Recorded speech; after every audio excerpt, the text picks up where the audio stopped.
കഴിഞ്ഞ ദിവസങ്ങളിലായിട്ട് നമ്മൾ ചർച്ച ചെയ്തുകൊണ്ടിരിക്കുന്നത് കേരളത്തിൻ്റെ ആദരണീയനായൊരു മുഖ്യമന്ത്രിയെക്കുറിച്ചാണ്. ഒരു സംസ്ഥാനത്ത് നയിക്കണമെങ്കിൽ അതിനുവേണ്ട ഊർജം വേണം, ജനങ്ങളെ പ്രചോദിപ്പിക്കാൻ അച്ചടക്കം വേണം.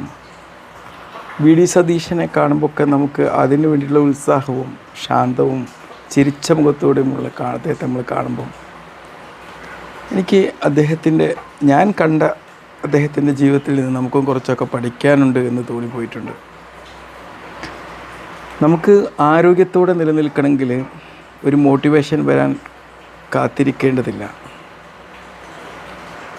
നമ്മൾ ഓരോ റുട്ടീൻ ഉണ്ടാക്കുക. നമുക്ക് നമ്മുടെ ജീവിതത്തിൽ വിജയം എന്ന് പറയുന്നത് അത് സ്ഥിരമായി ഉണ്ടാവുന്ന ആവർത്തിക്കപ്പെടുന്ന ശീലങ്ങളിലൂടെ ഉണ്ടാവുന്നതാണ്.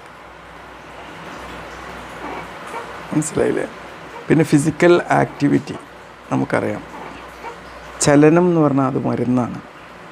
നമ്മളെപ്പോഴും നടന്നുകൊണ്ടിരിക്കണം. നമ്മൾ സ്ട്രെച്ച് ചെയ്യുക, ആക്റ്റീവ് ചെയ്യുക. ഇത് നമ്മുടെ ശരീരത്തെ യുവത്വത്തോടെ നിലനിർത്തും എന്നുള്ളതാണ്.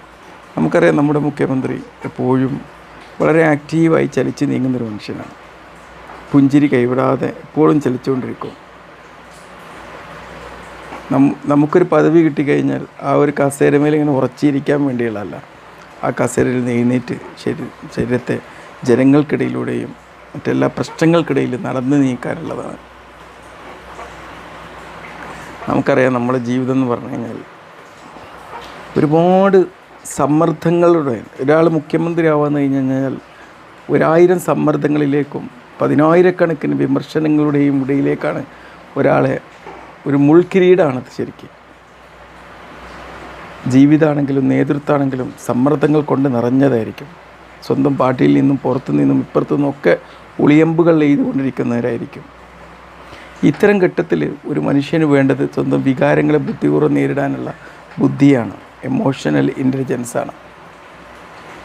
നമ്മൾ എന്തൊരു കാര്യത്തോട് പ്രതികരിക്കുന്നതിന് മുമ്പ് ഒരു 5 ദീർഘശ്വാസം എടുക്കണം. മനസ്സിലായില്ലേ? നമ്മുടെ കിച്ചണാണ് നമ്മുടെ ഫസ്റ്റ് ഹോസ്പിറ്റൽ എന്ന് പറയുന്നത്. കഴിഞ്ഞ ദിവസം ഞാൻ അദ്ദേഹത്തിൻ്റെ ഭക്ഷണ രീതിയെക്കുറിച്ചൊക്കെ ഒരുപാട് പഠിച്ചിരുന്നു. ഒരുപാട് പച്ചക്കറികൾ, പഴങ്ങൾ, മീൻ, ലളിതമായ ഭക്ഷണം ഒക്കെ തിരഞ്ഞെടുക്കുക. എനിക്ക് തോന്നുന്നു അദ്ദേഹം ഫസ്റ്റ് മുഖ്യമന്ത്രി ആയതുകൊണ്ട് ഇതുവരെ ഒരേ വെയിറ്റ് കാത്തു സൂക്ഷിക്കുന്ന ഒരു മനുഷ്യനാണ്. നമ്മുടെ രാഷ്ട്രീയത്തിൽ അങ്ങനത്തെ ഒരുപാട് ആൾക്കാരുണ്ട് കേട്ടോ. നമ്മുടെ ഇപ്പോഴത്തെ പ്രതിപക്ഷ നേതാവും മുൻ മുഖ്യമന്ത്രിയായ പിണറായി വിജയൻ, അവരൊക്കെ വളരെ ഒരു ഹെൽത്തി ആയിട്ടുള്ള ജീവിത രീതി ഫോളോ ചെയ്യുന്നവരെന്നാണ്. പിന്നെ അദ്ദേഹത്തിൽ നിന്ന് നമ്മൾ വി.ഡി. സതീശൻ നമുക്ക് പഠിക്കാനുള്ള ഒരു കാര്യം എന്ന് പറഞ്ഞാൽ, നമ്മുടെ തലച്ചോറിനെ മൂർച്ച കൂട്ടുന്ന ഒരു കാര്യം എന്ന് പറഞ്ഞാൽ വായനയാണ്. അദ്ദേഹം എപ്പോഴും കഴിഞ്ഞ വർഷം തന്നെ 60ഓളം പുസ്തകം വായിച്ചു എന്നൊക്കെ നമുക്ക് കേൾക്കാവുന്നു. KLF വെച്ച് ഞാൻ അദ്ദേഹത്തെ കണ്ടിരുന്നു. അന്നൊന്നും ഇദ്ദേഹത്തിന് ഇങ്ങനത്തെ കാര്യങ്ങളുണ്ട് എന്നുള്ളത് എനിക്കറിയുന്നില്ലായിരുന്നു. പിന്നെ ആത്മീയ വിശ്വാസം, അതൊരു മനുഷ്യൻ മുറുകെ പിടിക്കേണ്ടതാണ്. വി.ഡി. സതീശൻ നല്ലൊരു ഈശ്വര വിശ്വാസിയാണ്. ആ ഈശ്വരവിശ്വാസം മുറുകെ പിടിക്കുന്ന ഒരാളാണ്. തീർച്ചയായിട്ടും ജീവിതത്തിൽ പ്രയാസകാലങ്ങൾ വരുമ്പം നമ്മുടെ വിശ്വാസം നമുക്ക് ഒരുപാട് മാനസിക സമാധാനം നൽകും, സമത്വത്തിൻ്റെയും വിനയത്തിൻ്റെയും കരുത്ത് നൽകും, മറ്റു മനുഷ്യരെ സ്നേഹിക്കാനുള്ള ഊർജം നൽകും. ഒരു കൊടുങ്കാറ്റിൽ നങ്കൂരമാണ് നമ്മുടെ വിശ്വാസം എന്ന് പറഞ്ഞു കഴിഞ്ഞാൽ. പിന്നെ നമ്മൾ വി.ഡി. സതീശനിൽ കാണുന്നൊരു ഹാബിറ്റ് എന്ന് പറഞ്ഞാൽ ചിരിയാണ്. നമ്മുടെ ജീവിതത്തിലെ ഏറ്റവും വലിയൊരു സൗജന്യ മരുന്നാണ് ചിരി എന്ന് പറഞ്ഞാൽ. നമ്മൾ കൂടുതൽ ചിരിക്കുമ്പം നമ്മളെ സമ്മർദ്ദങ്ങൾ കുറയും, ആളുകളുമായി കൂടുതൽ നല്ല ബന്ധം ഉണ്ടാവും, എപ്പോഴും ഒരു പോസിറ്റീവ് എനർജി നിലനിർത്താൻ നമുക്ക് സാധ്യമാവുന്നുള്ളതാണ്. കഴിഞ്ഞ ദിവസം തന്നെ നമ്മൾ കണ്ടു, അദ്ദേഹം ഒരുപാട് രാഷ്ട്രീയ നേതാക്കന്മാരെയും മുൻ മുഖ്യമന്ത്രിമാരെയൊക്കെ കാണുകയും ചിരിച്ച് അത് മറ്റുള്ളവരിലേക്കും അത് സ്പ്രെഡ് ചെയ്യുകയും പ്രതിപക്ഷ ഭരണപക്ഷ വ്യത്യാസമില്ലാത്തൊരു സ്നേഹം അവിടെ പ്രകടമാകുകയും ചെയ്തു എന്നുള്ളതാണ്.